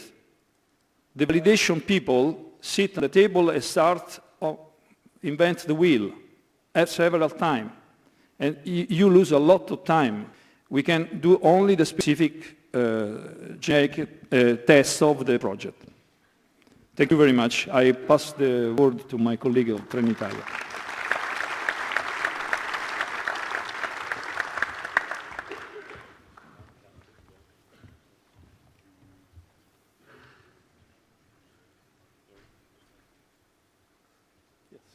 Yes, I know. Good morning, everybody. I am Alessandro Valentini. I work at the Trenitalia Rolling Stock Company. I am responsible about the signaling system and the telecommunication. After the presentation of my colleague, Fabio Senesi, colleague of RFI, I want to show everybody as Trenitalia company look at this huge migration plane to baseline 3 as technology opportunities. Okay, I show for a while what is now the fleet of Trenitalia. We have about 160 high-speed train, ETR 1000, ETR 500, some tilting train, ETR 700. They are all at the baseline 2 with 2 supplies, Hitachi and Alstom. Another part of the fleet is a long haul and a regional fleet, about 4,500 train locomotive. They have equipped about Class B signaling system, and the most all is SMT, Class B is signaling system, the other is SSC. What do we think about the migration plane? We think to divide the fleet in 2 fields. The first part is high-speed train. We think about a light upgrade. It consists in DMI at standard STI, change modems in GPRS professional modem standard STI, and upgrade of the baseline 3.6 revision 2. For the regional and long haul fleet, Class B signaling system, we're thinking a retrofit, a little more to high-speed fleet, because high-speed fleet is already baseline 2. and we make the migration to Class B at baseline 3 directly. More to high-speed fleet, we have the new metaboard, the GRU, Juridica Recording Unit, and the new train interface input-output, which is the key factor for follow our country plan to migration to baseline 3 ERTMS. It means we forecast to install the equipment, the fleet, the high-speed fleet in 2, maximum 3 days, and make the retrofit to Class B in 5 days. And in this way, we can, in 5 years, retrofit all the fleet, almost 5,000 trains. Cost saving. Cost saving is, for first, we think about to put on the market the total huge fleet and white to the market the best product and the best low cost. Of course, the other saving cost is in the maintenance for one only signal system to instruction of the person to the magazine. But no less too important is the new product need to have the most reliability and availability. Okay, now I show some return focal point or return to experience about the Trenitalia in this last 15 years about. The focal point, technical focal point for Trenitalia need to look the connection link, radio connection link, because I can do an example. We have 160 train in high-speed fleet, and we do usually medium at months 2,000 call ETCS to RBC. And during these 2,000 call, we have the medium in the months 7-8 emergency break for disconnection of the radio link. It means if we do a forecast on the 5,000 trains, it means 215 disconnection at months. This is unacceptable for Rolling Stone company, unacceptable. We stay to do a huge work on the radio link connection in all chain, to starting the chain to radio frequency, antennas, connector, and cable, to finish to the best modem with best front-end radio for have high rejection to the noise, example. For finish, to debug the protocol, because also this year in Italy, with collaboration with RFI and supplies, we find in our implementation some bug on the Euroradio protocol. The other focal point is for sure the odometry accuracy, because, for example, for our retrofit to Class B at Class A, in Class B we have only 2 sensors on the wheels. This is not enough. It shows the high-speed train. Need put 1 sensor more on the wheels or another sensor, example, accelerometer or radars, for have the right accuracy for the best reliability and availability of the fleet. No less thinking about the news, example, some project we follow as a new sensor, satellite sensor, example. And finally, I want to show at all the first implementation of a baseline 3 in Italy already running on the track is a Bombardier Loco E464. They have a baseline 3 certificate embedded, and is 2 years with development, the available of this product. I want to say, I think at all, the baseline, the new baseline, don't finish at the certification. For make work the train in right way on the track, for this locomotive we need to work 2 years. Now is ready. At the mid of next year, we're running in a Rome-Florence line direttissima. Thank you at all for your kind attention.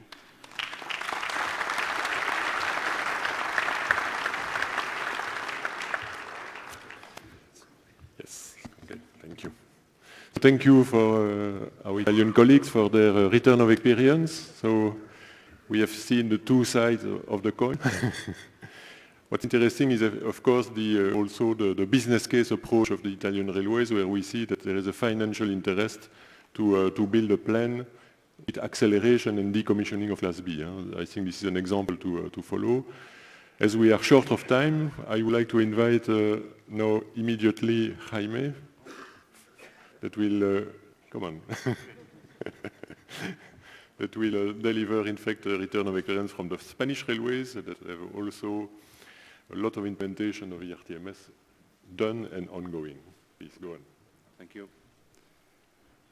Okay, my name is Jaime Pereira from DIF. I try to go as fast as I can. We know all of us, we feel like a coffee break, so we're going to talk about ERTMS deployment in Spain, the current situation and future challenge. Okay, we'll start with some facts and figures, then we'll go through the historical background, the current status of our network, some future challenge, and finally the lessons we learned along the way. As you may know, Spain, DIF, and all the rest of the stakeholders, we have a strong commitment with ERTMS. And this is not only a political statement, it's mirrored by some figures that you can find on this slide. We already have more than 2,500 kilometers in operation. The same amount, more or less, already deployed and already in placing in service process. And in addition, more than 1,000 kilometers and growing amount of kilometers in project phase. So this means that Spain is still a very active market in terms of ERTMS.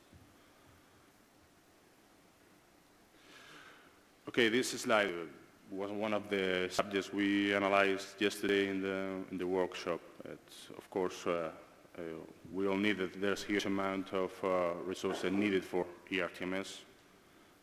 I go very quickly, it's already been analyzed in some other presentations.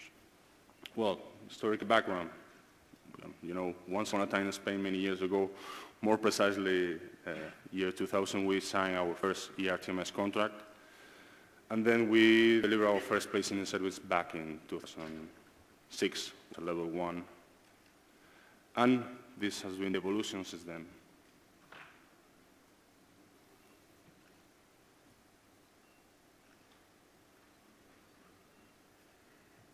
And this is the current situation in terms of ERTMS lines in operation in Spain. You may notice a little drop in the ERTMS kilometers in operation in the middle of the evolution, but we go back to that later on. You can see on the slide, we have a diverse range of suppliers. This slide is only about infrastructure, but it's also in the onboard side. So that means we have a very open market and many suppliers involved there. In parallel to our deployments, we have to deal with many changes in the specs. Those that are mirrored in this slide, you know this is an ongoing process due to our Article 10.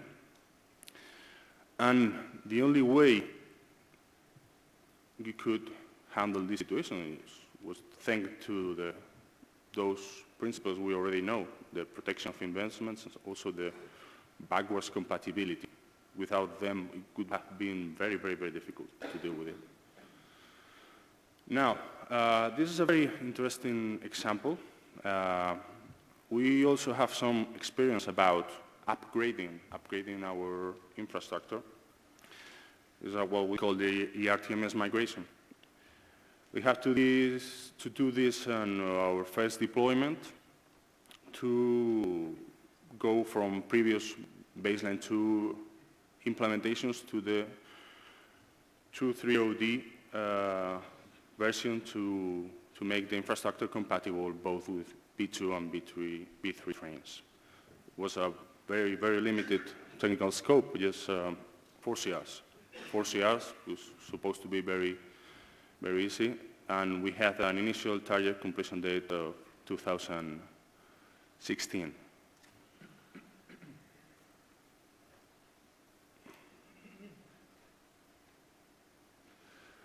Well, this is the current situation regarding migration. We already achieved this for one project this year, but it's still ongoing on the rest of the projects.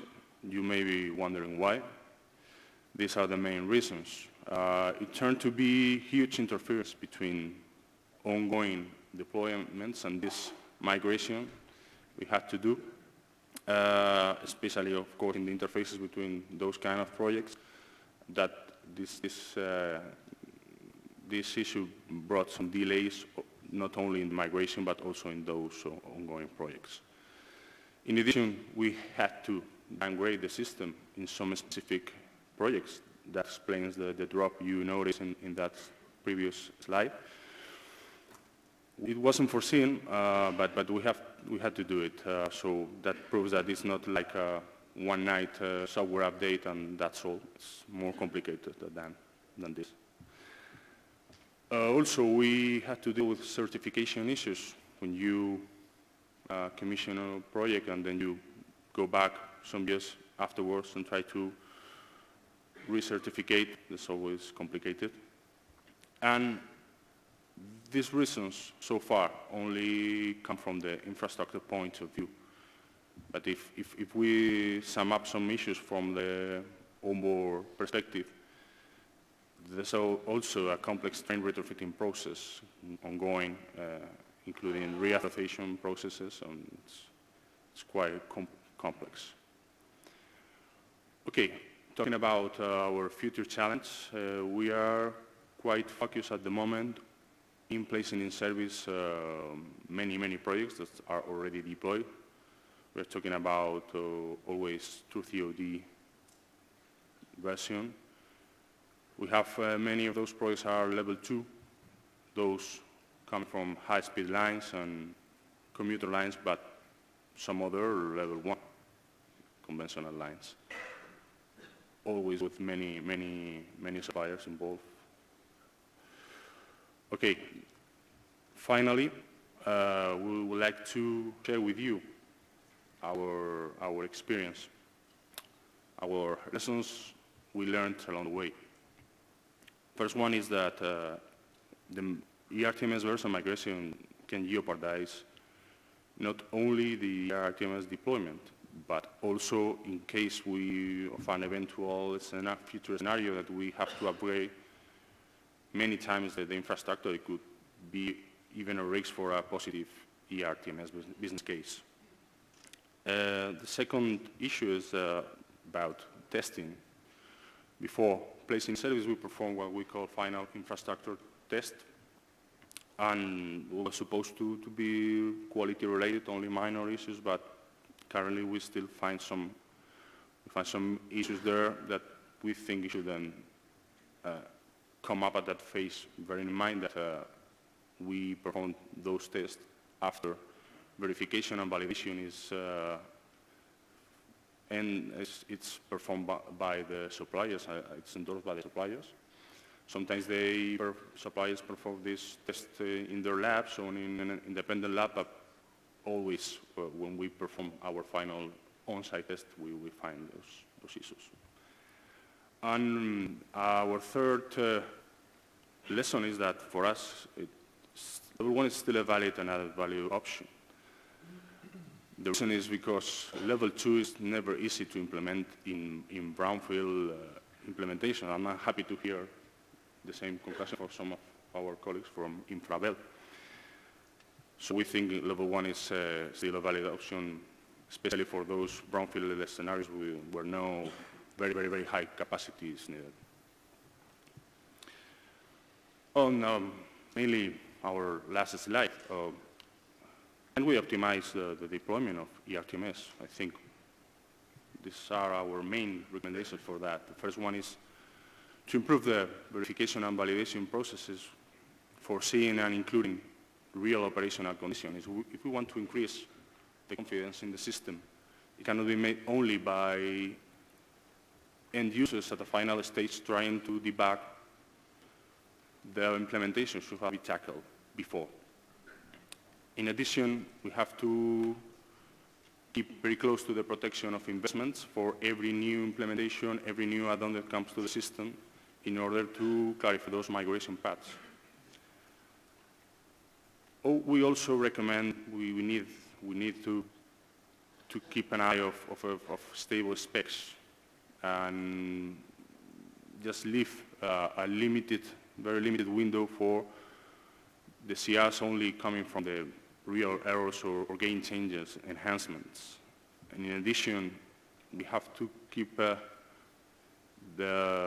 job that is being performed regarding backwards compatibility analysis. It has to be done for all the existing baselines and also in a centralized manner with the agency in the middle of the process, just to ensure that all of us, we do it in the same way, with same solutions. Also, we really think that B2, namely the set of specs number 1, should be kept in the TCI, because every impact analysis that we can make on this subject will conclude that it hamper not only the ERTMS operation, but also the deployments. We also would like to avoid those potential ETCS islands we can create. And finally, we also are aware, or we think, we share the view that we have to make a step forward standardization in the CCS domain, also helping the digitalization, but our recommendation is to focus on more small steps that can be easily achieved, that are very high added value, that we can achieve in the short term, let's say before the 5 years time span. We think that's a better approach than trying to make a very ambitious approach that's very difficult to achieve, especially when we come to migration path. Some examples are from the workshop there, so that's all. Thank you.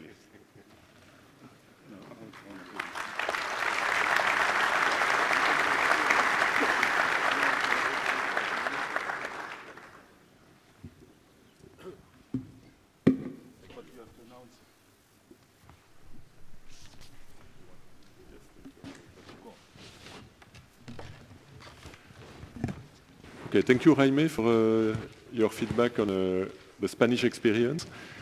You see that there are some controversial subjects that we discussed also yesterday during the workshops.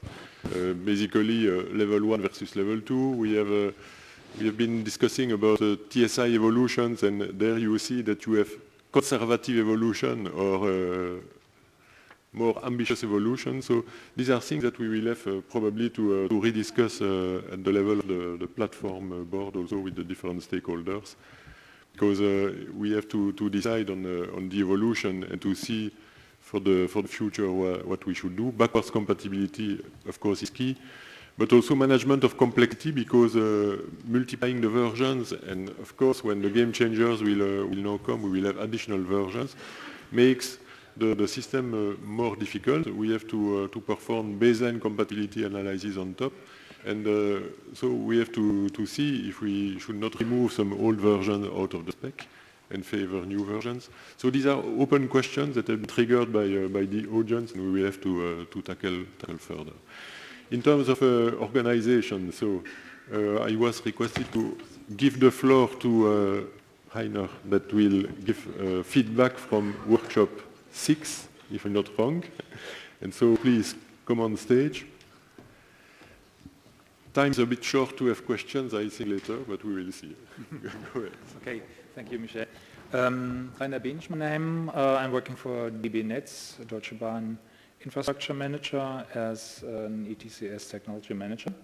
And I was organizing and heading a workshop 6B yesterday, ERTMS and ETCS Performance Optimization. So the idea, ist das nicht hier? Ja, ist das Ding hier? Yeah, okay. So the idea and the question of this workshop was there are quite different experiences of operators with the impact of an ETCS implementation, maybe level 2 or level 1, on different projects, the impact on performance and the impact on capacity, especially line capacity. And so the question of this workshop was to find out the main measures on performance optimization using ETCS. What are maybe the problems? What are maybe the gains you can achieve by implementing ETCS? And of course, in the view of the next TSI, especially to find out whether there are still measures to be taken to optimize ETCS specification in order to raise the performance measures. So there's extremely different experience and expectations, also expectations, of course. As an example, we presented in this workshop, as a Deutsche Bahn presented in this workshop, results of a study for an S-Bahn application in Stuttgart, where we achieve, fortunately, at least out of our simulations, 23% of performance gain, which is quite much and is for some of us quite astonishing, especially for an S-Bahn application. But this triggered especially the discussion about why we have such gains in such a project. So we raised and discussed mainly the 4 topics, ETCS and its periphery. Maybe it's not even ETCS who takes care for that gain, but it's the periphery. What are the bottlenecks? And then, of course, what can we do with level 1? What can we do with level 3? And are the game changes for the next TSI the correct measures, or do we have to deal with other things? So I don't read, of course, the whole slides. It's just a result chart. The main result is everything is about optimization of blocks and lower the block size, small block size. And of course, ETCS allows for optimization of blocks, but if you are by any reason not able to do so, to optimize your block size and to lower the block size, because, for example, you still deal with your Class B system and your conventional signaling and just put ETCS on top of it, ETCS level 2, for example, on top of it, then you normally will not gain any capacity. Maybe you lose capacity. There are quite some reasons why you lose capacity by some few percents when you do so.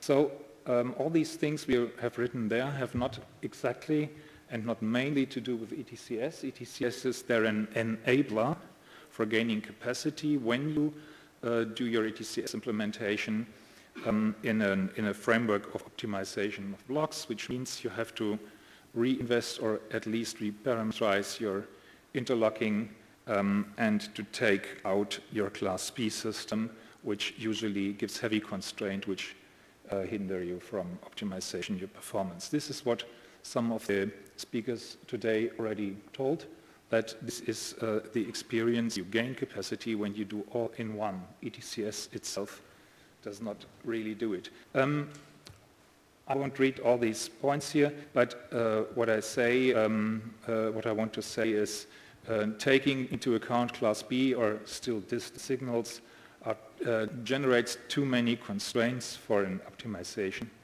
So try to get rid of them during your project. Of course, this is not everything. So the second aspect we discussed is what about to do within ETCS itself. Are the game changes we are discussing about the correct measures? And the answer is mainly yes. Not completely, but mainly yes. So All the attendees of this workshop were completely aware of problems of the braking curves, so we urgently need a detailed, highly technical discussion about the braking curves. Up to now, infrastructure has to make too many assumptions to the safe side, and this harms capacity a lot, and we need this already in the TSI 2022, so it's a game changer, it's a well-known game changer, but the work on this game changer has to be speed up considerably. Further optimization of braking behavior, there are some measures which may not enter the next TSI, but there is still to do beyond TSI 2022, as we think. Yes, to really benefit from level 3, which was one of our discussion topics, to really benefit from level 3 itself is not a real optimization measure, it's a measure which allows you for more economic implementation, but not always for a more performant implementation. To really benefit from level 3, we need fast and accurate, safe, rare, and precision information. So also this is a game changer. Localization, CCS architecture are tasks which we're dealing with already. So this is correct and we need it. To finally get rid of Class B systems and distant signals in projects, we need funding schemes for Onboard. This was already said sometimes today. Really get rid of them, so which means to equip with ETCS only, you need to invest in locals before, and this needs funding schemes because of the different time frames of a local investment and an infrastructure project. To increase block density, furthermore, we need more modern architecture for the interlocking and the train detection devices, so this U-Links-like architecture, also in RCA, is necessary for that, so this is also not new. We need ATO for shorten the braking announcements. The braking announcement is one of the disadvantages in gaining capacity, so ATO, at least ATO can shorten these braking announcements, and of course we need in the next step CTMSs, traffic management systems, formerly known as ETML. The elder of us will remember that this is one of the branches of ERTMS. To really perform with CTMS in Europe, there is a demand for harmonized data interfaces. This is not yet really in the focus, but at least the next step, and our recommendation to deal with this topic. Also, thanks for your attendance.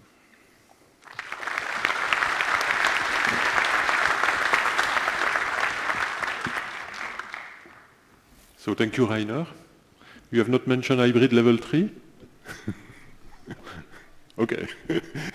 To avoid too many short sections, this could be a nice thing.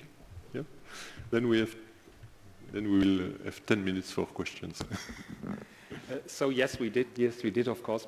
But there's a heavy discussion, and of course, people have different opinions in that. Yeah.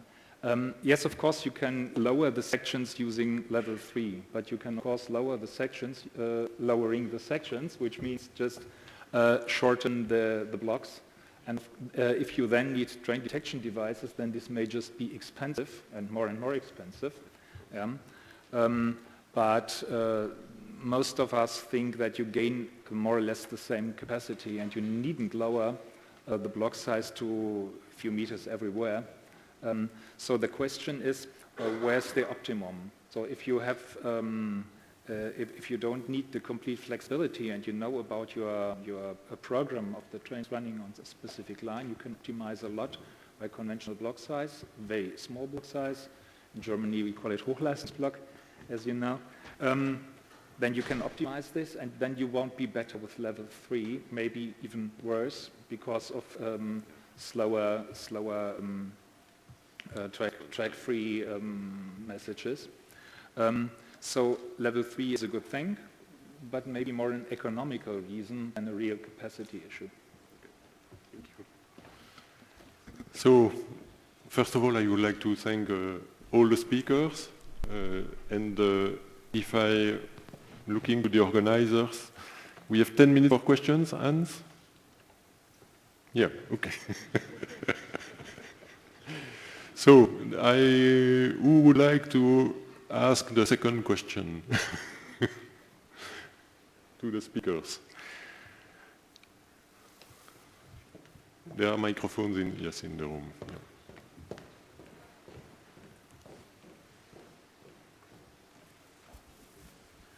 Hello, Jens Engelmann, Reliable. Thanks for the very interesting presentations. And you all said that you have implemented in your national deployment this and that solution. You had to create a software update. You had to change this and that. You have to keep this or combine it with something from the Class B system. Imagine that we would take now a vehicle equipped with a 3.4, a recent onboard version. How sure can we be that a train running from Denmark to Belgium to Italy will run and be compatible on all your 3 implementations? Who would like to address this? You know what I mean. Yeah. I will try to answer if I understood the question correctly. If we are talking about a train, if you already have a train, for example, approved, let's start from Denmark, starting point.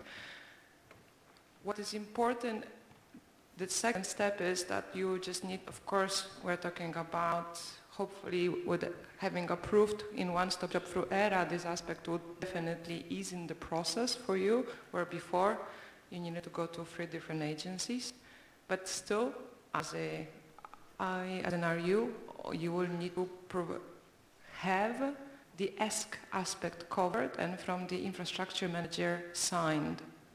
So that will be the major input that you will need to simply provide to the one-stop shop. That is something that the gap that will need to be provided. I am not sure if I understood the question correctly, but that is something that will need to be given and provided. On top of that, let's be clear that so there is a mechanism now in the TSI, in the Force Railway Package, to ensure that. So also there is a tool which has to be put in place, which is the ERTMS system compatibility test, that is there to verify, in fact, that the train borne is compatible with the various infrastructure. But when it's done, okay, you can use this as a property for the equipment for certain versions, and this will help, in fact, for the full compatibility, I would say, across Europe. Yes.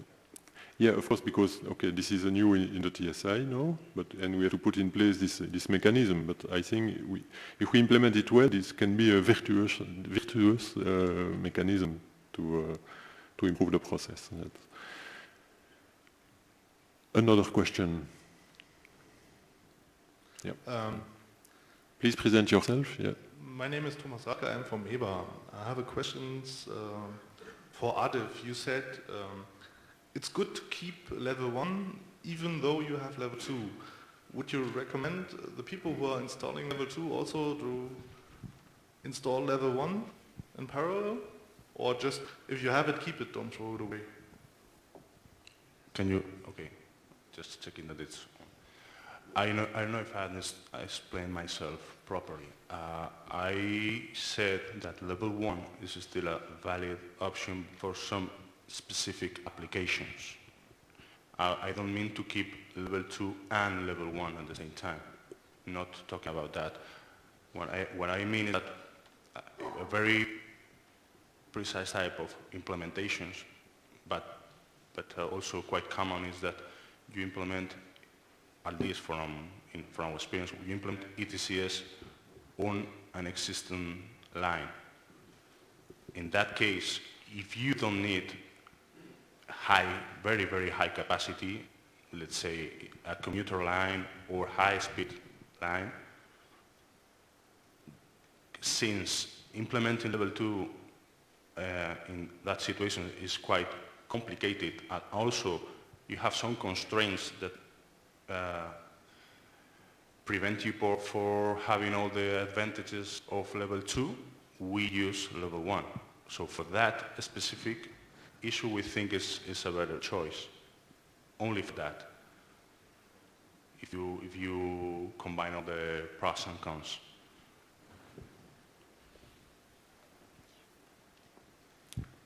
Okay, thank you, Jaime. I think that the debate between level 1 and level 2 is something still under discussion. I can add some information about it. Yep.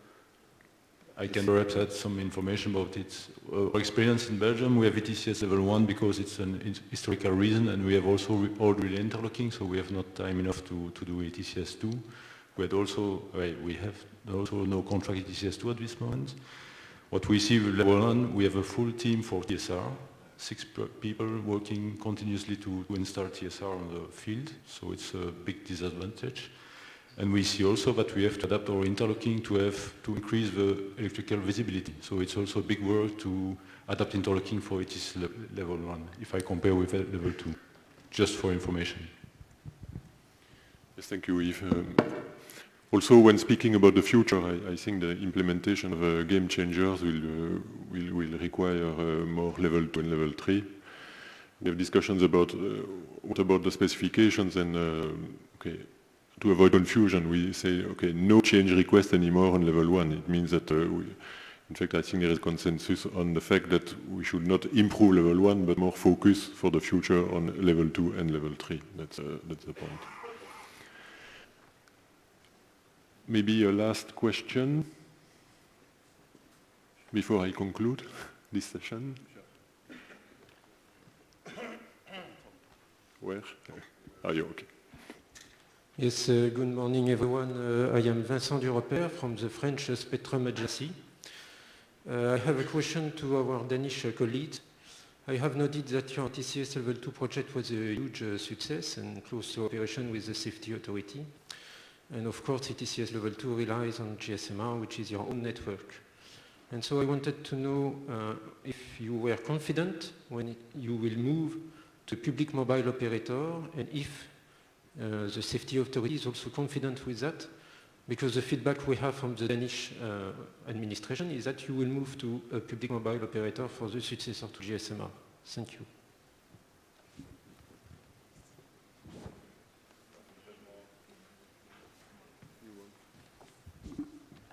Could you be more clear regarding the question? Are we talking about the GSMR aspect now? Sorry. So the thing is that to ensure that ERTMS Level 2 runs properly, you need a good radio connectivity. Yes.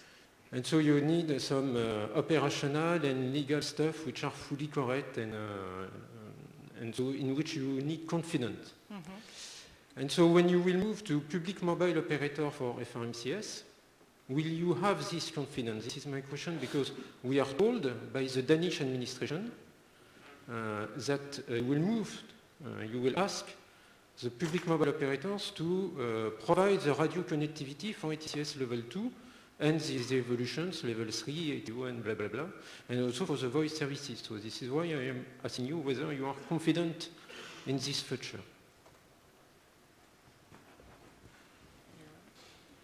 You have understood but can you confirm that the Danish Railways intend to use a public operator, if I understood well, for the GSMR?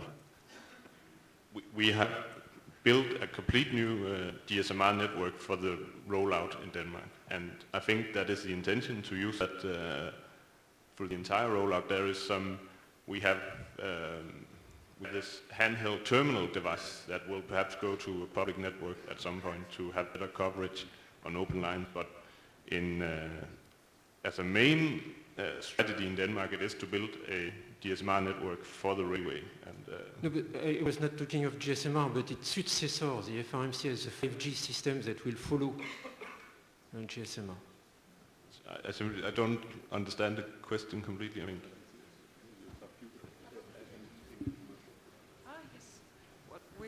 we are as well in a process of making the update for the network to the latest GSMR, latest IRENE systems. We are in a process of that. We just signed a contract with the supplier. But even for the future operator, I would imagine that, yes, we are actually very much discussing these aspects with the NSA. There's a separate project on this one. But even for the future operators, yes, this is as well part of inclusion.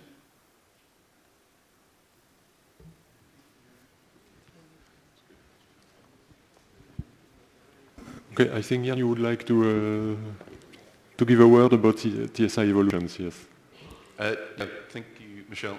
Just a word because, especially as we finished on the system optimization, and there has been discussion about the game changers, and what I want to say is that working with the agency, I mean, the Commission and the agency will give a clear view over the next couple of months about what essentially the basic changes to the next revision of the TSI will be in 2022.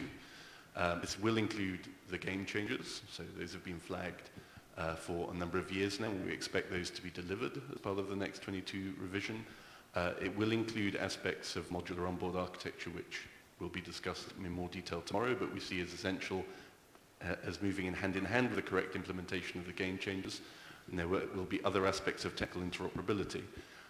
But I mean, what I just want to make clear is that there will be a clear statement from the Commission and the agency about the direction that we're going for 2022, and then looking beyond that. It's not a random selection of functionalities that will come into the evolution. There will be a well-designed and well-flagged strategy about the next revision, and you'll hear more about it tomorrow. Okay, thank you, Jan. I think it's now time to conclude the first session before the coffee break. First of all, I would like to also to conclude on the workshop 1 yesterday. In fact, we had very intensive discussions between the groups, and so we have quite a lot of takeaways for coming out of workshop 1.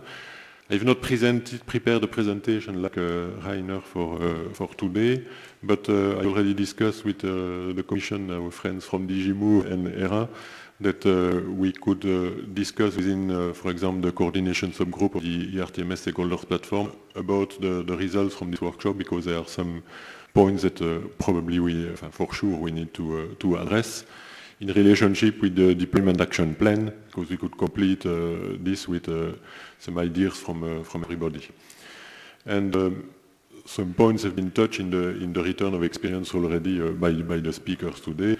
We will need also to address standardization. We have not spoken yet about this, but this was for sure a key subject yesterday, but not standardization of product only, but this is standardization at all levels of the process. And this is something we will need to address also. So I would recommend, because the speakers will stay, I hope, for today and tomorrow. So you can take the opportunity to speak with them and to ask them directly some additional questions on their deployment. The idea of this session 1 was to present, in fact, feedback from networks and some railway undertakings that have implemented ERTMS and have also some plans to heavily continue this. So the feedback is very important in relationship with the next steps for the deployment, which is again something which is key if we want to move to the future game changers and other initiatives on the railway signaling system overall.